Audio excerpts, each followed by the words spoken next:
오늘은 세계관에 대한 두 번째 시간으로 서양 역사에서 디이즘, 이신론이 왜 생겨나게 되었으며 이 이신론은 어떠한 세계관인지를 알아보겠습니다. 이신론을 정의한다면 하나님은 이론상으로만 존재한다는 것입니다. 다시 말하면 하나님의 존재는 인정하지만 하나님은 세상 일, 즉 그분의 창조에는 더 이상 관심도 없고 또 관여하지도 않는다는 견해입니다. 따라서 이적과 기적 같은 것들은 일어날 수 없고 인간들의 삶은 그들의 자유의지에 의하여 결정되는 것이지 하나님과는 아무런 관계가 없다는 것입니다. 이런 주장 때문에 이신론을 노멀리즘, 명목론 혹은 이름뿐인 유명론이라고도 합니다. 이러한 세계관은 17세기 말에서부터 일어나기 시작했지만 통일된 사상이나 이념이 없었기 때문에 특별한 학파를 형성하지도 못했습니다. 어떤 학자들은 이신론을 클래시컬 디이즘, 전통적 이신론과 모던 디이즘, 현대 이신론으로 구별하기도 하고 또 기독교 유신론의 친화적인 웜 디이즘, 온건 이신론과 아주 적대적인 콜드 디이즘, 냉소적 이신론으로 구별하여 설명하기도 합니다. 하지만 이신론은 결국 에이시즘, 무신론과 다를 것이 없다는 것입니다. 굳이 이신론의 의의를 찾아보라고 한다면 이신론은 내추럴리즘, 자연이 하나님이라는 자연주의 세계관을 나오게 하는 가교 역할을 했다는 것을 꼽을 수 있을 것입니다. 그렇다면 17세기까지 오랜 기간 동안 기독교 유신론이 서양 세계를 지배해 왔던 시대에 어떻게 무신론이라고 할 수 있는 이신론이 나올 수 있었느냐 하는 것입니다. 그 첫 번째 이유는 인간의 두뇌가 오랜 기간 동안 진화를 거듭하면서 개발되었고 과학화되었다는 것입니다. 16세기에 접어들면서 니콜라우스 코페르니쿠스는 그때까지 하늘이 움직인다고 생각했던 천동설을 지구가 움직인다는 지동설로 바꾸어 놓았습니다. 그리고 17세기에 들어와서는 갈릴레오가 천체 만원경까지 발명함으로 우주의 신비로움과 비밀까지 알아내게 되었습니다. 이러한 과학의 발달과 더 명석해진 인간들은 하나님의 존재도 이성과 과학으로 증명할 수 있고 증명해야 한다고 생각하게 되었던 것입니다. 결국 신학적 세계관에서도 레벨레이션, 계시의 중요성에서 이성과 과학의 중요성으로 패러다임 시프트가 이루어지게 되었던 것입니다. 두 번째 이유는 여호와 하나님께서 구약 시대에 이스라엘 민족에게 보여주었던 이적과 기적들, 그리고 예수님과 그의 제자들이 신약 시대에 보여주었던 이적과 기적들을 더 볼 수 없게 되었다는 것입니다.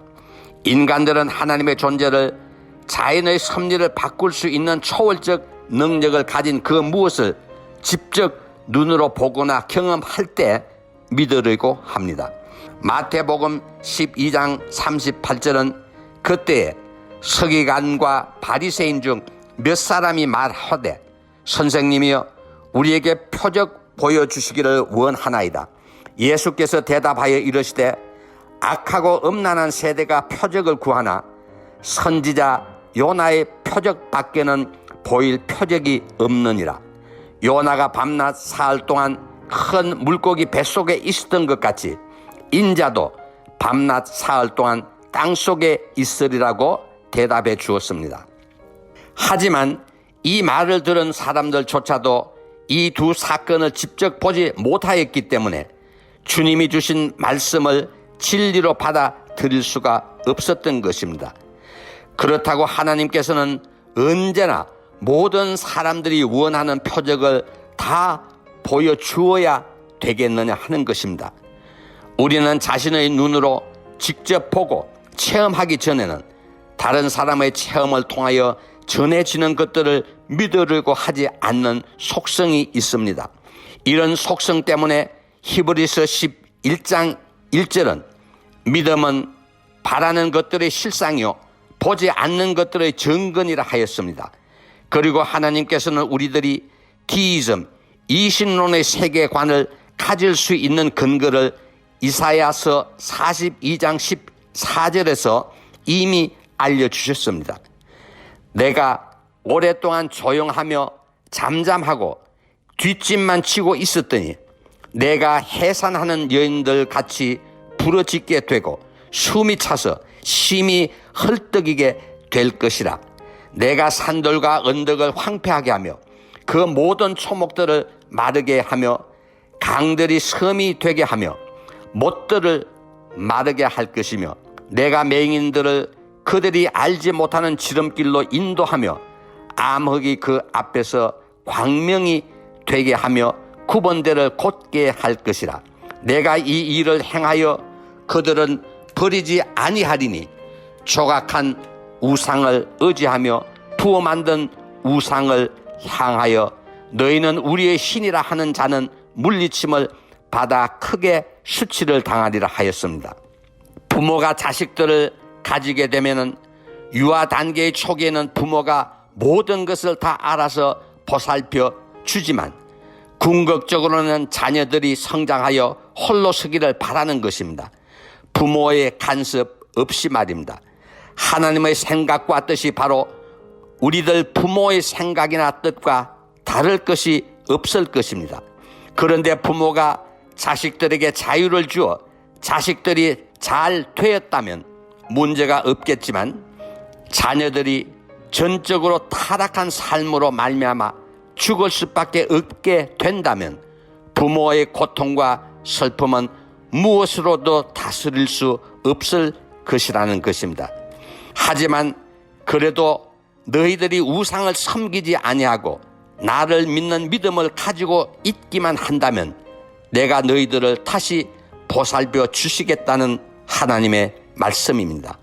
우리 모두가 변화되어 가는 시대에 세상 풍조에 어울려 그들과 함께 떠내려가는 어리석은 삶을 선택하기보다는 타락해 가는 세상에서 빛의 역할을 할 수 있는 진정한 그리스도인이 될 수 있기를 소망해 봅니다. 아멘. 오늘 칼럼에서 인용된 성경 구절은 마태복음 12장 38절, 이사야 42장 14절, 히브리서 11장 1절 말씀입니다.